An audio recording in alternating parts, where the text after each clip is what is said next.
Hi, I'm Brent Stafford, and this is RegWatch by RegulatorWatch.com.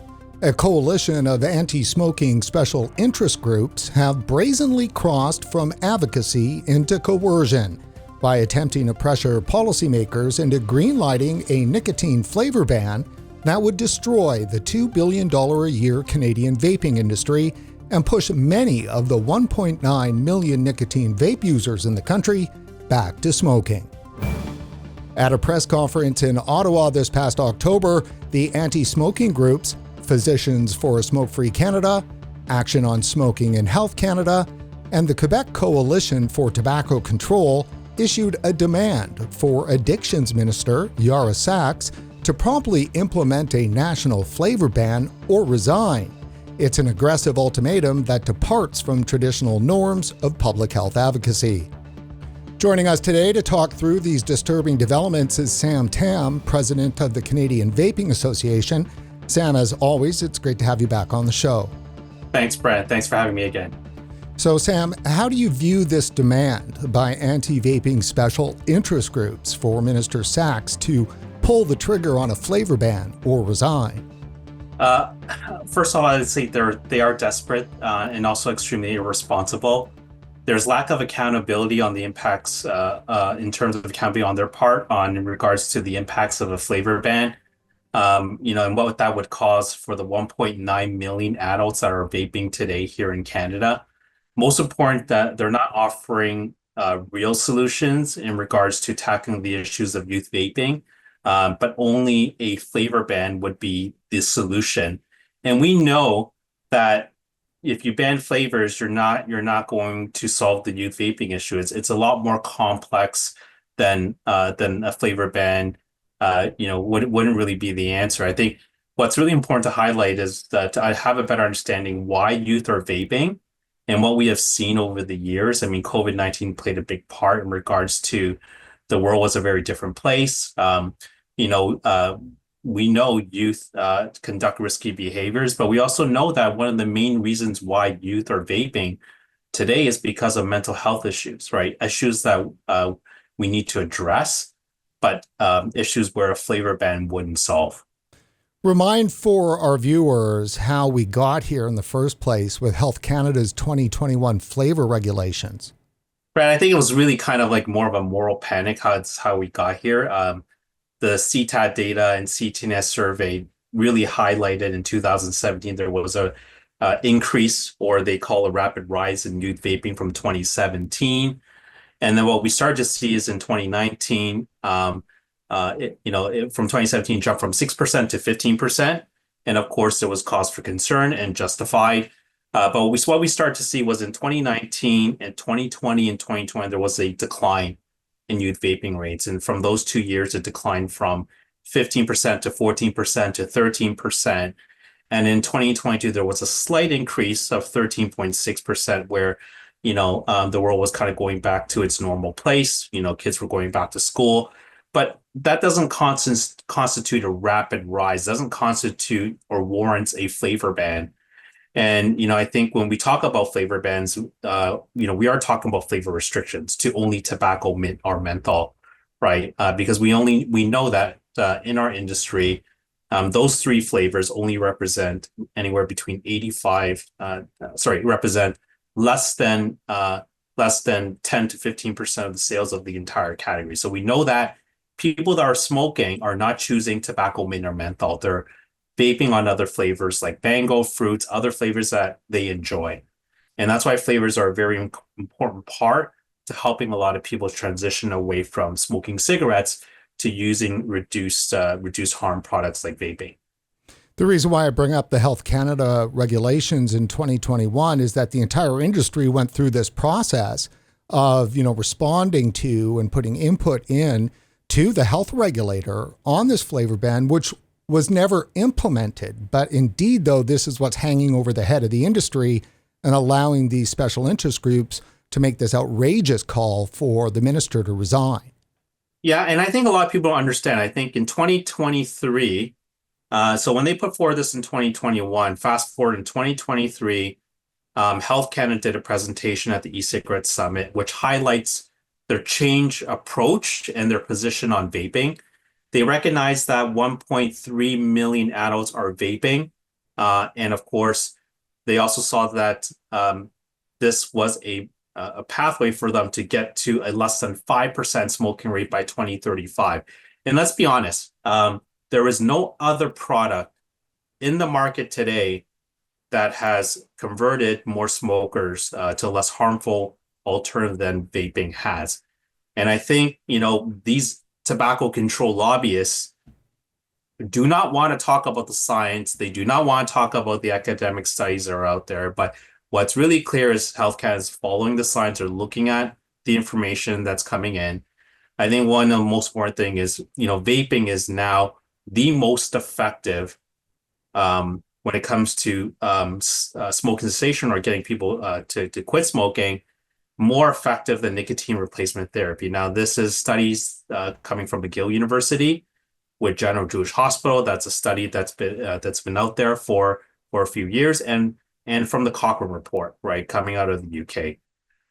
So we know that Health Canada recognized that, and that's why they changed their approach to recognize that vaping is when it comes to helping Canadians quit smoking, that they've included harm reduction product as one of the key components. But I do want to highlight one thing real quick, Brent, is that Health Canada also changed their approach and behaviors. They recognize that they want to change behavior to save lives when it comes to policies. They want to meet people where they are, and they want to ensure that no one gets left behind. And that has to do with the lived experience, right? Understanding those that have stopped smoking using vaping products, how was their journey? What was important to them? And they wanted to understand that. And I think it's really important that our government is taking those right approaches. That's why, we haven't seen a flavor ban for the past 3 years, is because they're doing the right thing. And this, of course, goes all the way back to, the previous mental health and addictions minister, Carolyn Bennett, who changed that approach. And fast forward today, Minister Sachs is doing her best to uphold the approach that we have to recognize that vaping is a very important tool to help Canada reach a less than 5% smoking rate by 2035.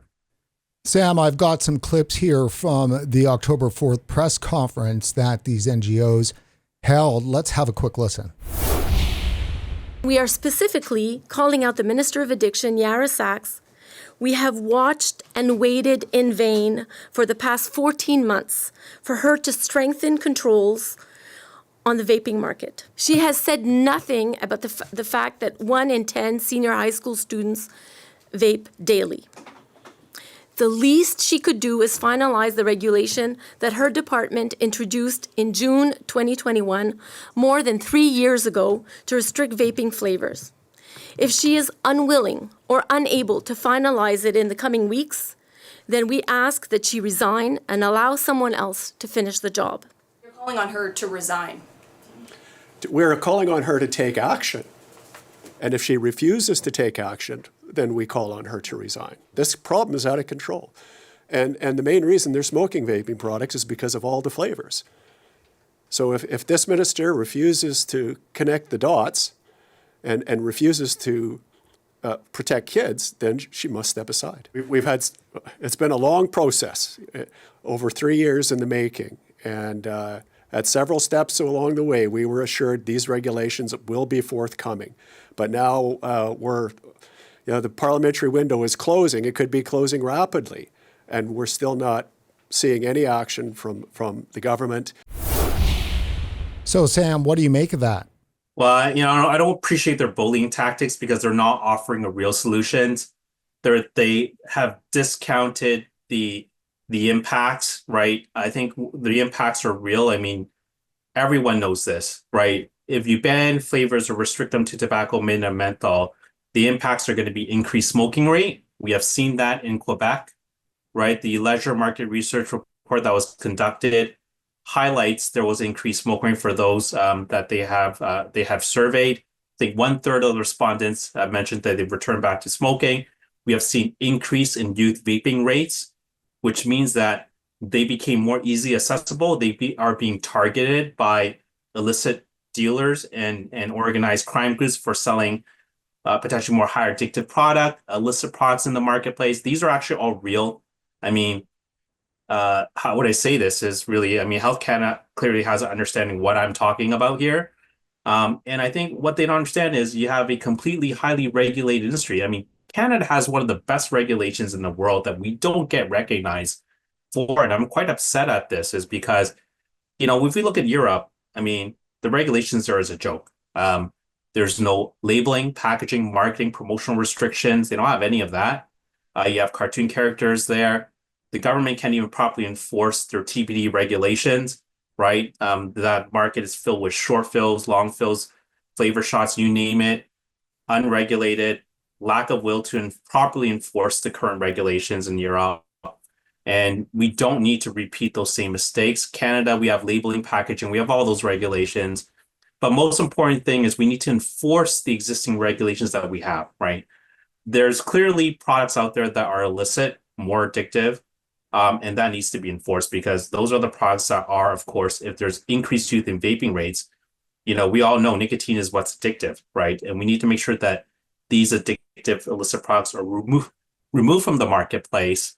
And that's what we should have the government focus on. So at the end of the day, they're not providing real solutions, right? They're providing a solution that they know clearly that would decimate the legal industry and that would hand a $2 billion industry to the hands of organized crime, illicit trade. And that's real, right? And we want to highlight that. And for them to discount that is irresponsible.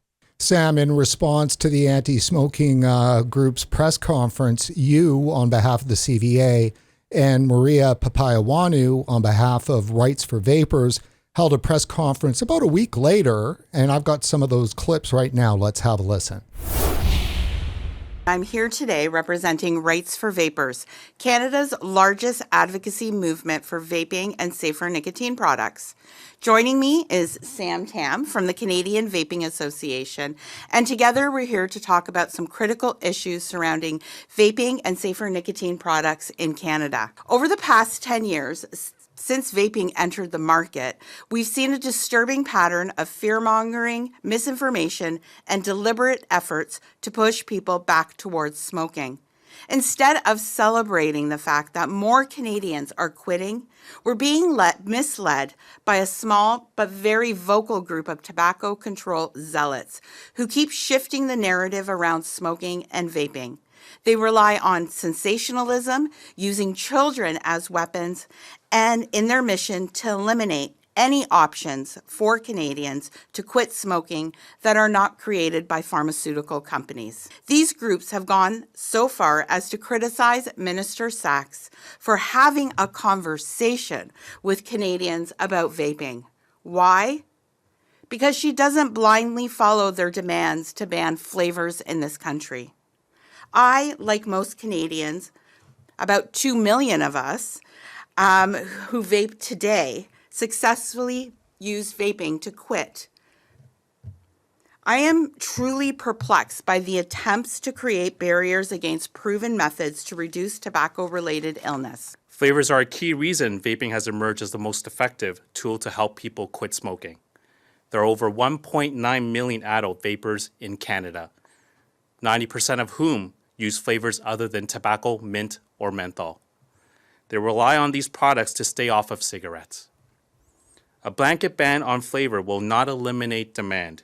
Instead, it will drive consumers towards dangerous, unregulated products sold by illicit traders. Our industry contributes more than $2 billion into the Canadian economy and over $400 million annually in excise taxes, which help fund essential government programs. Various tobacco control organizations are pushing for a national flavor ban. Let's be clear, a blanket flavor ban will do absolutely nothing to protect Canadians, especially our youth. It will do more harm than good. Organized crime groups will exploit this ban, filling the void left by legitimate tax-paying small businesses that make up our retail base in every community across this country. Let me just say first, Sam, how appalling I think it is that this huge industry that employs so many Canadians is threatened constantly all the time with destruction. And you make obviously a very good point to defend it there. You're right, Bren. I think we have to recognize vaping's here to stay. There's a lot of people that are using it. The most effective way is to come up with solutions on how do we tackle the issues of youth vaping? How do we ensure that the legal industry will survive? And I do want to highlight, I was invited by Health Canada and the previous mental health and addiction minister to attend the cannabis review as part of the roundtable discussion. I was invited as a subject matter expert on vaping, and what's really important there was a major focus on ensuring how the legal industry survives, highlighting the same issues they face, the same issues that we face: illicit market, youth cannabis use rate. How do we reduce that? Because as you know, there are more youth that are using cannabis than there are vaping. Right? It ranks third today. I mean, based on the CAMH, the Ontario Student Drug, just trying to get the name here, the OSDUHS report coming from CAMH. There's troubling data there, right? There are more youth that are drinking alcohol, which is number one, using prescription opioid pain relief medication is number two, and we know that's very dangerous. I mean, that can kill people. And of course, the youth is if that's the second most used drug for youth, I mean, that's a major concern. Third is cannabis, and vaping is fourth with 13.4%. And this is from youth that are in grades of 7 to 12. So there's bigger issues that we need to tackle. But I think what's really important to highlight here is with cannabis, they had the right approach. We need a roundtable discussion before any prohibitive or restrictive policies are put in place. And we need to invite all stakeholders. And what we got out of the cannabis reviews, there was, I believe, hundreds, if not hundreds and hundreds of participants, ranging from First Nations to industry to doctors, you name it, association, everybody involved. And the goal was to put forward the best policies on tackling these major issues so we can better regulate the industry, we can help contribute to reducing youth through education.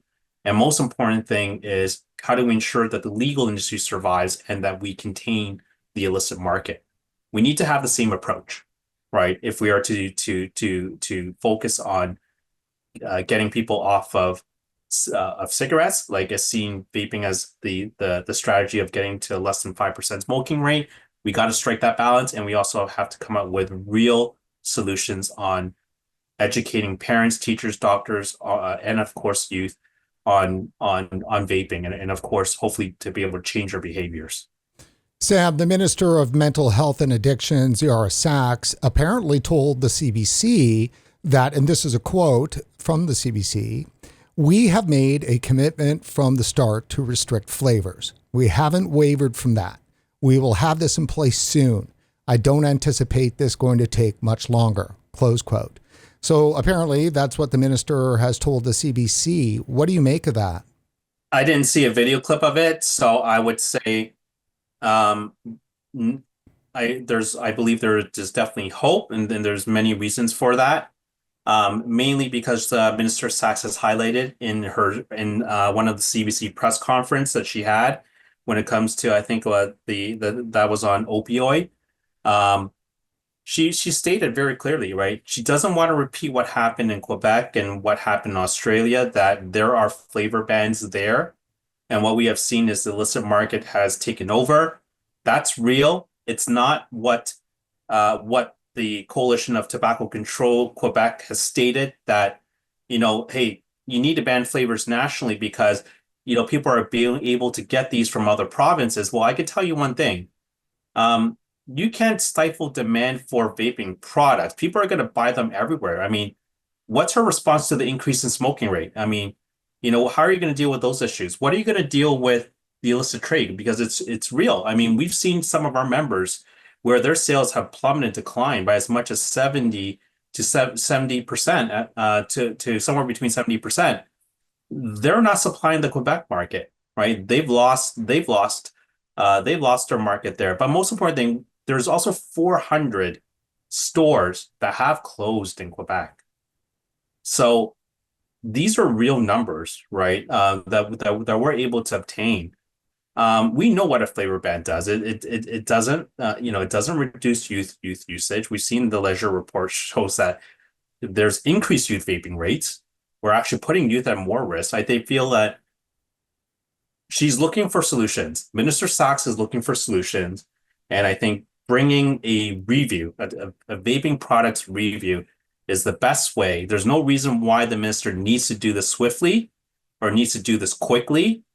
What the minister needs to focus really on is have everyone come to the table, provide real solutions like the cannabis review, and let's have these solutions and deal with youth vaping, in regards to reducing youth vaping rates. I think there's a lot we can do. I think there's lack of education. We've seen that. I mean, there's not enough emphasis on educating parents on what's the right approaches that we need to take when we do find out that our kids are vaping.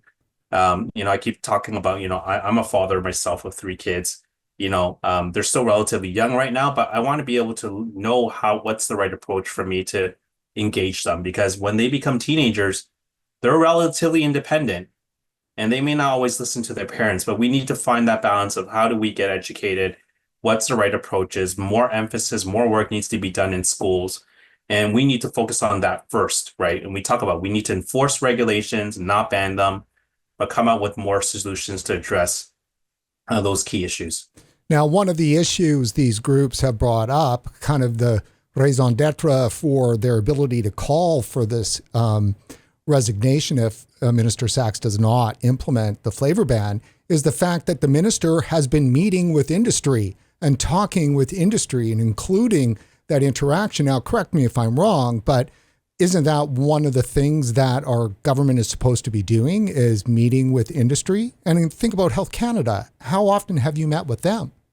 Absolutely. I think, Brent, we meet with whether it's Health Canada, CRA, CBS on a regular basis, because we are highly regulated. So we have to engage government. We have to ensure that the industry understands how to comply with the regulations, right? We're almost, kind of with the legal industry is the last line of defense, right? So we have to make sure everyone understands the regulatory requirements and that we work with government to even fine-tune regulations, right? In some cases, when government created vaping products reporting regulations, they didn't fully completely understand the industry. We did help guide them in regards to, what's the best way and what's the best approach for us to be able to gather this information for government. So even through that process, we would help the government make several revisions on templates that actually was helpful, that actually got the industry to comply, which got everyone to understand what the requirements, and actually most important thing is common sense approaches where the government can effectively regulate us better. I think we've always had that approach. We've always had that working relationship. And one thing I learned from, a conference that I attended recently, which government was in attendance. Many government departments were in attendance, is that there needs to be more willingness and of course more commitment, and other government agencies have recognized this, that there's a working relationship between the industry and government, because we are the experts. We know vaping better than anyone else in this country. And that, it's not hard for the government to pick and find what are good solutions, what are good recommendations, what are bad ones, right? So our job is to provide government with enough sufficient information so they could better regulate this industry. So there's nothing wrong with the government talking to the industry, because we've always taken the approach where we provide sensible regulations that make sense. And we also want to play our part to make sure we better regulate this in Canada and actually make Canada one of the leaders in the world when it comes to vaping regulation. I feel we can do that, and I see we're in that steps. I see a lot of other countries making wrong policies, but I think Canada could be in the right direction and could be a leader when it comes to harm reduction, when it comes to the use of vaping products. And I really feel that strongly that we can achieve that. Sam, it should be noted, one of the leading anti-vaping groups is Physicians for Smoke-Free Canada. And according to the Government of Canada's registered charity info database, this group is almost entirely funded by the federal and provincial governments. As you can see here, the charity has only one full-time employee, and in 2019, it was over 95% funded by government. In 2020 and 2021, almost 98% funded by government, and then it dips to just over 90% funded by government in 2022. And in 2023, Physicians for Smoke-Free Canada received almost 85% of their funding from government. Sam, in your opinion, is it appropriate for a government-funded charity to be pressuring policymakers in this manner? Absolutely not, especially when they're not providing real policy solutions. If you ask them what additional solutions, I mean, they don't have any. They just want flavors to be banned, or they want the most restrictive regulations as possible without really understanding the consequences. I mean, we don't need to look very far. I mean, just look at the policies that these tobacco control groups have pushed over the decades, right? More restrictions on tobacco, higher taxation. And I get it, because the tobacco is the leading cause of preventable death in Canada. But that's also fueled the contraband tobacco issue. I mean, at the conference that I was at, and of course it's a private conference, real tobacco seizures are happening. Tobacco machine seizures are happening. I mean, contraband is a real issue. And unfortunately, they have left a mess for government to clean up, right? Contraband tobacco costs the government $2 billion in taxes annually. 1 in 3 cigarettes sold in Canada is contraband. So this is going to happen with vaping. I mean, we have to look at this. If flavors are going to be restricted to tobacco mint menthol, the current excise program is going to be impacted. So when we talk about, direct jobs, 8,000 jobs will be impacted. CRA jobs are going to be impacted as well because they're indirect jobs. I mean, CRA has hired a whole bunch of vaping auditors, right? A number of them. I mean, vaping has more auditors now than cannabis does. And these people are not going to have much to do because there's going to be very little taxes left to pay because the legal industry is going to die and you're going to deal with illicit trade and they're not going to pay taxes. And there's a much bigger component involved. And we did highlight in one of my open letters is that we had, more than 400 million, roughly an estimated 400 million excise taxes being paid to the government annually, in which portion of that is used to fund pharmacare and associated programs, which Minister Freeland highlighted that the increase of the vaping tax was going to be used to fund pharmacare. So there's a lot of things at jeopardy here that needs to be considered. And now if Finance Canada is not well aware of that, or CRA everyone is not well aware of that, well, they're all going to be impacted, right? So I think it's really important that this is going to impact multiple departments, but we need to rethink about policy, right? There's got to be other solutions in place to reduce youth vaping rate, and bans aren't going to be the solution. Sam, can you speak to the role of timing here? Why is this pressure peaking now? Could it be as a result of the coming federal election? Yeah, I think timing's of the essence. I mean, they have a very short window. Quite frankly, if they don't push the government now, they may not have an opportunity to push government in the future as we are heading into election, as you mentioned, Brett.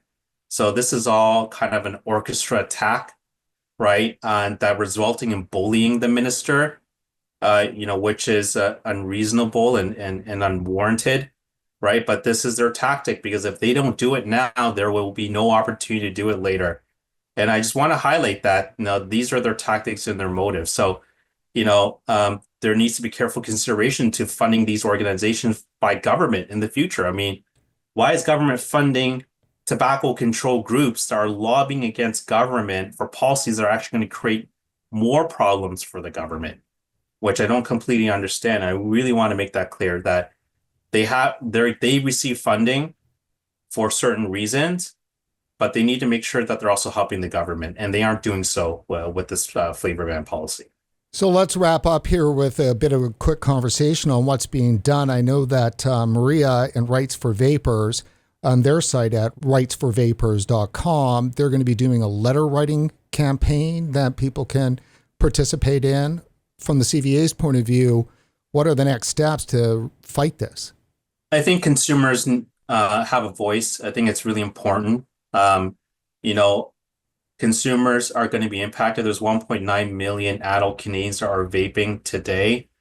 Many of them may not be well aware that this is coming, but their freedom of choice, their ability to access what works for them is going to be jeopardized. And they really need to be well informed and know this. So, I do support Maria's campaign because it is consumers' voice. These are real. Consumers are going to be able to have the ability to speak their mind and reach out to their MPs and to engage government. I think it's really important. Going back to the letter initiatives, the last one, I think Minister Saxon Holland received 37,000 letters. That can't be ignored. These are real letters that were mailed to them, as far as I am well aware, that Canadians have voiced their concerns and they need to be listened, right? There's other solutions that could be put in place, but let's not impact the lives of these Canadians that have switched from smoking and are using a less harmful alternative. Sam, as a final question, let me ask you, if you had a couple of minutes of a sit down with Minister Sachs and the anti-vaping special interest groups, what would your message be to the both of them?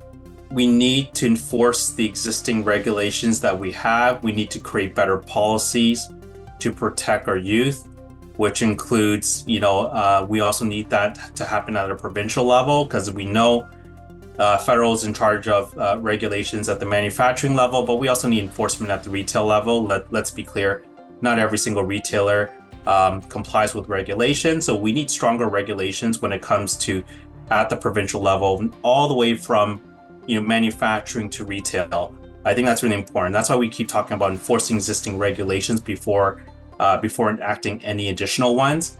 And I think I really want to bring forward to if I had a one-on-one conversation with Minister Sachs, is we need to establish, it's long overdue, we need to have a vaping products review, bring all stakeholders that are involved, and really make sure we come up with best policies to ensure that the legal industry survives, but also ensure that the 1.9 million Canadians are vaping today have their access. And how do we come up with solutions to address youth vaping? And how do we promote more education?